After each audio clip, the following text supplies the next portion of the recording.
Hello friends, అందరికీ నమస్తే. అందరు బాగున్నారా?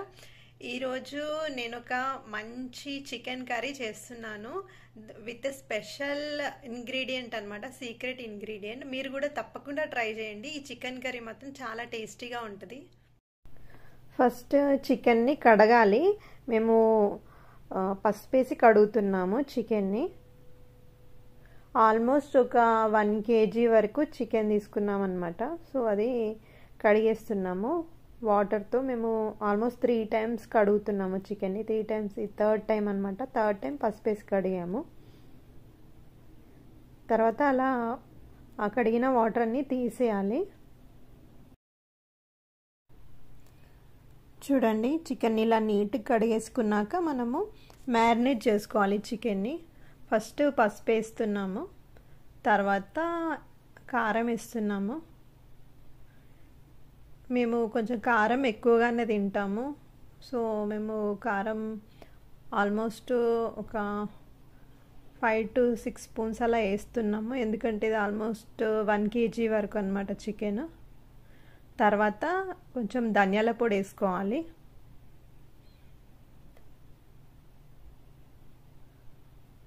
తర్వాత కొంచెం ఉప్పు వేసుకోవాలి.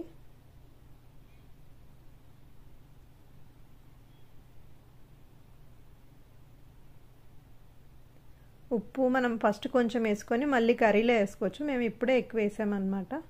తర్వాత అల్లం వెల్లుల్లి పేస్ట్ వేసుకోవాలి దీనిలో.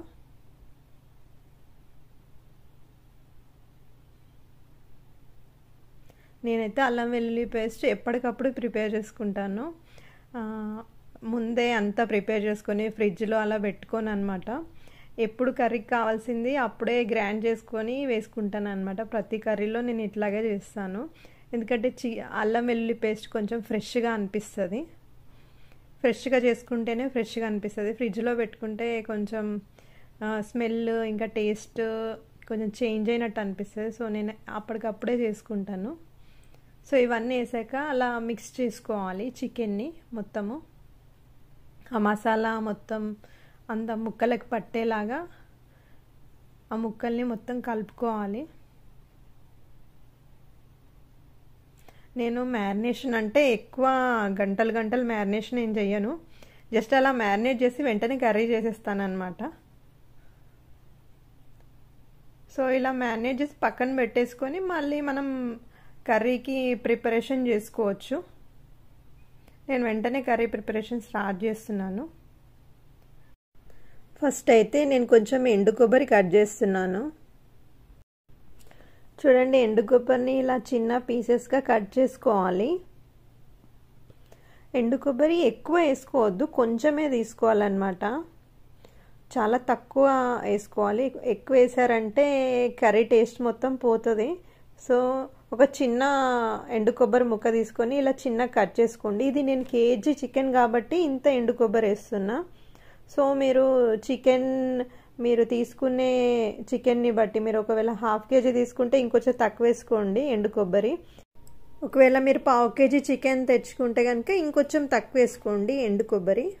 సో మన చికెన్కి తగినంత ఎండు కొబ్బరి వేసుకోవాలి. నెక్స్ట్ మేము ఇంకా ఆనియన్స్ కట్ చేస్తున్నాము. ఆనియన్స్ నేను ఎక్కువగానే వేస్తాను చికెన్లోకి, ఎందుకంటే ఆనియన్స్ ఎక్కువ వేయడం వల్ల గ్రేవీ ఎక్కువ వస్తుంది. ఈ చికెన్ గ్రేవీ చాలా టేస్టీగా ఉంటుంది. నాకైతే చాలా ఇష్టము చికెన్ గ్రేవీ. చికెన్ కన్నా చికెన్ గ్రేవీ ఎక్కువ ఇష్టం అనమాట. సో నేను గ్రేవీ ఎక్కువ చేస్తాను. ఫ్రై కన్నా గ్రేవీ ఎక్కువ ప్రిపేర్ చేస్తాను.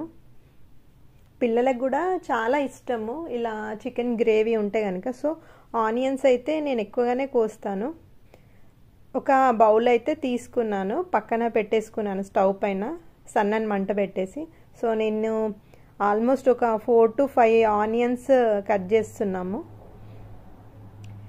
ఈ గిన్నె వేడైంది, దీనిలో లిటిల్గా ఆయిల్. ఇప్పుడు మనము ఎండు కొబ్బరి ఇంకా ఆనియన్స్ ఫ్రై చేయడానికి లిటిల్గా ఆయిల్ వేసాను ఆ గిన్నెలో, చూడండి.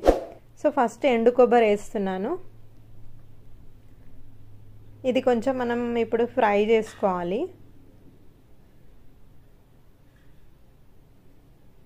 ఇది తెలంగాణ స్టైల్ చికెన్ కర్రీ అన్నమాట. ఇది మా mummy recipe, mummy chicken recipe. So నేనైతే ఎప్పుడు ఇలాగే ప్రిపేర్ చేస్తాను. చూడండి, ఎండు కొబ్బరి ఇలా కొంచెం ఫ్రై అవ్వాలి. మంట ఎక్కువ పెట్టుకోవద్దు, మంట కొంచెం మీడియం టు లో మధ్య అలా పెట్టుకోవాలి, మీడియం టు లో అలా. సో చూడండి, ఎండు కొబ్బరి అయితే కొంచెం గోల్డెన్ కలర్ వచ్చింది కదా, ఫ్రై అయింది ఎండు కొబ్బరి అయితే. ఇలా కాలితే చాలు. చూడండి, ఇంత ఫ్రై అయితే చాలు, ఇంతకన్నా ఎక్కువ ఫ్రై చేసుకోవద్దు. మరీ నల్లగా అయినా కర్రీ టేస్టీ ఉండదు. ఇలా ఫ్రై అయిన ఎండు కొబ్బరి మనం తీసి పక్కన వేరే బౌల్లో పెట్టేసుకోవాలి. సో ఎండు కొబ్బరి అయితే ఫ్రై అయిపోయింది కదా. నెక్స్ట్ మనము ఆనియన్స్ వేసుకోవాలి. ఇదే సేమ్ బౌల్లో అదే ఆయిల్లో ఆనియన్స్ కూడా ఫ్రై చేసుకోవాలి. ఆనియన్స్ ఒక 5 to 6 minutes మీడియం ఫ్లేమ్లో ఫ్రై చేసుకోవాలి. మరి గోల్డెన్ కలర్ రావాల్సిన అవసరం లేదు, కొంచెం ట్రాన్స్లూసెంట్ అవుతే సరిపోతుంది. ఆనియన్స్ అంటే మంచిగా ఉడకాలన్నమాట. మనము డీప్ ఫ్రై లాగా గోల్డెన్ కలర్ అట్లా రావాల్సిన అవసరం లేదు. సో అన్ని ఆనియన్స్ వేసాక మంచిగా కలుపుకోవాలి.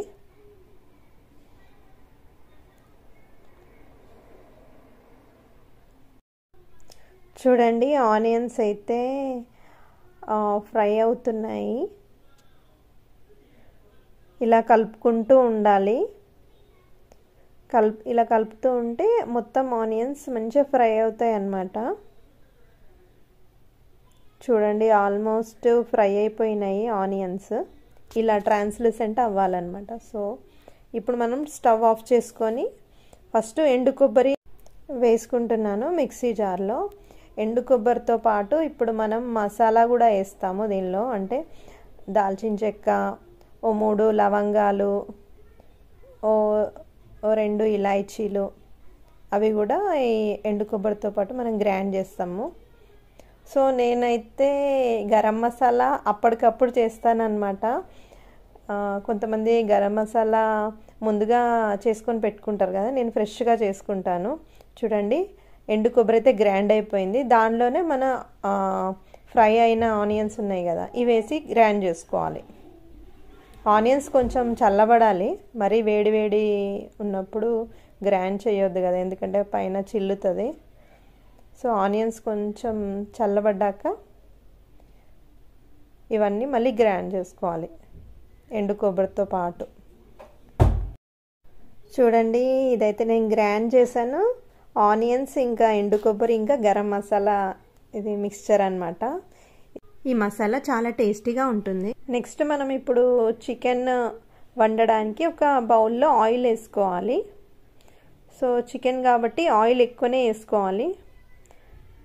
ఆయిల్ వేడెక్కినాక మనం ఇది బిర్యానీ పువ్వు అంటారు కదా, ఇది వేసుకోవాలి. ఇది వేసుకుంటే చికెన్ చాలా టేస్టీగా ఉంటుంది. సీక్రెట్ ఇంగ్రీడియంట్ అని చెప్పాను కదా, ఇదే అన్నమాట. ఇది వేసుకుంటే మన చికెన్ ఇంకా టేస్ట్ అద్దిరిపోతుంది యాక్చువల్గా. తర్వాత మనం మ్యారినేట్ చేసుకున్న చికెన్ ఉంది కదా, అది వేసుకోవాలి దీనిలో.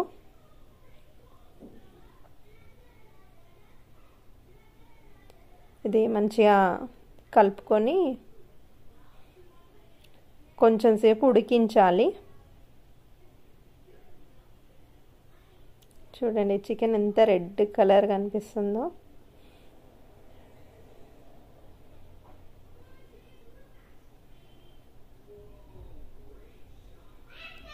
ఇలా మంచిగా అడుగంటకుండా కలుపుకోవాలి చికెన్ని.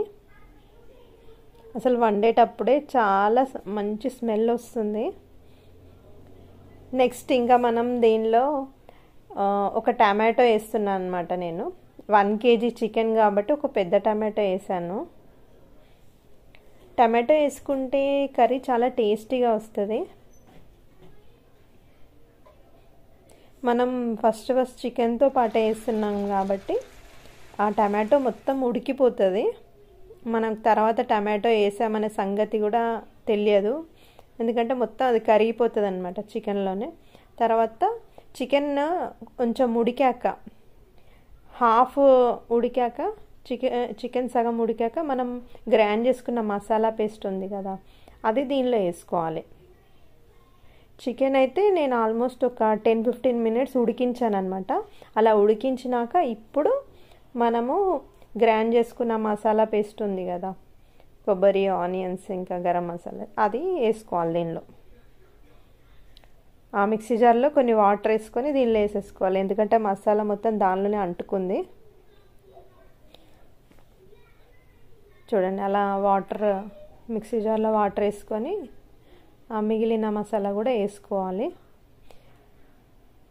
యాక్చువల్గా నాకు కొంచెం పల్చని గ్రేవీయే ఇష్టము, చిక్కగా కాకుండా, ఎందుకంటే నేను గ్రేవీ ఎక్కువ తింటాను, ఆల్రెడీ చెప్పాను కదా. మా పిల్లలకి కూడా ఈ గ్రేవీ చాలా ఇష్టము, అందుకే నేను కొంచెం ఎక్కువగానే వాటర్ వేసుకుంటాను. బాగుంటుంది యాక్చువల్గా ఇది గ్రేవీ ఇలా చేసుకుంటే. తర్వాత మూత పెట్టేసి మనం ఉడికించుకోవాలి. చూడండి, మూత తీసి చూశాను, ఆయిల్ పైన తేలింది కదా, చాలా టేస్టీగా ఉంటుంది. ఇప్పుడు నేను చెప్పిన విధంగా మీరు చేసుకుంటే కనుక చికెన్, ఇది తెలంగాణ స్టైల్ చికెన్ కర్రీ అన్నమాట. చాలా స్పైసీ, టేస్టీ, సూపర్గా ఉంటుంది ఈ చికెన్ మాత్రం. చూడండి, ఇప్పుడైతే చికెన్ ఆల్మోస్ట్ మొత్తం ఉడికిపోయింది. లాస్ట్లో మనం కొత్తిమీర వేసుకొని స్టవ్ ఆఫ్ చేసుకుంటే గుమగుమలాడే Telangana style chicken curry ready. Thanks for watching. Please subscribe my channel.